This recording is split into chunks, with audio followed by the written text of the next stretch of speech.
Bouaké, atelier de réflexion sur la stratégie de lutte contre les jacides en culture. Le Centre national de recherche agronomique a organisé ce jeudi 13 juillet 2023 un atelier de réflexion sur les problèmes liés à l'agriculture. Une séance de travail qui avait pour objectif d'élaborer une stratégie de lutte contre les jacides en vue de préserver l'agriculture ivoirienne d'une catastrophe. L'arrivée d'une nouvelle espèce qui est très invasive, qui a été identifiée pour la première fois en Inde, qu'on appelle Amarasca biutula. Il est très rapide. La femelle, c'est comme chez tous les animaux, le mâle et la femelle vont s'accoupler et la femelle va pondre une trentaine d'œufs.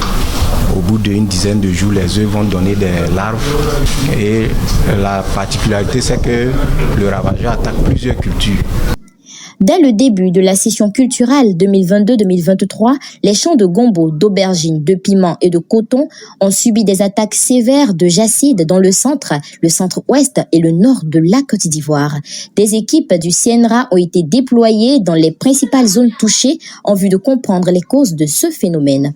Grâce aux observations in situ, aux collectes d'échantillons et aux travaux complémentaires de laboratoire effectués par le CNRA, l'espèce de jacide Amarasca biutula a été identifiée comme responsable de ces attaques. Dans cette situation, le CNRA est régulièrement interpellé par le gouvernement et les acteurs de l'agriculture en Côte d'Ivoire et hors de la Côte d'Ivoire.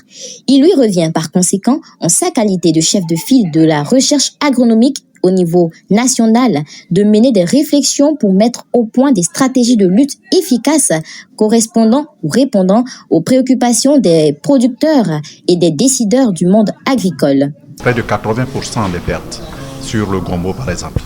Et si nous on y prend garde, les produits utilisés par les producteurs sur des cotons, qui sont des cultures qu'on ne mange pas, risquent d'être utilisés par les producteurs des cultures vivrières.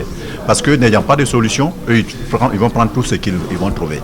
Ça, c'est la première chose. La deuxième chose, c'est que même sur le coton et les cultures d'exportation, nous devons continuer nos efforts pour que cette maladie, disons cet insecte, ne puisse plus nous faire ce qui a été fait en 2022. Il faut que nous restions en éveil, pour que chaque jour, nous sachions que de nouveaux dégâts, de nouveaux fléaux peuvent apparaître.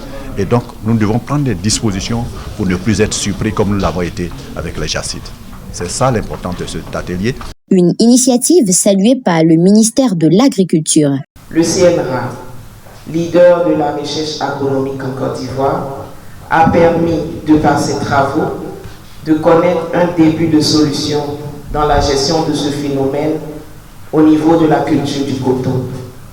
Aujourd'hui, les jacides se retrouvent sous d'autres formes, dans d'autres cultures, notamment les cultures vivrières. Ces insectes ravageurs gagnent donc du terrain et deviennent une menace grave pour notre économie. Comme le dit l'adage, qui veut aller loin ménage sa monture, cet atelier qui regroupe d'éminents chercheurs et bien d'autres acteurs du monde agricole vient donc à point nommé pour nous imprégner de l'ampleur des jacides et permettre d'avoir un plan de riposte adapté à cette situation qui fait peser de graves menaces sur la sécurité alimentaire.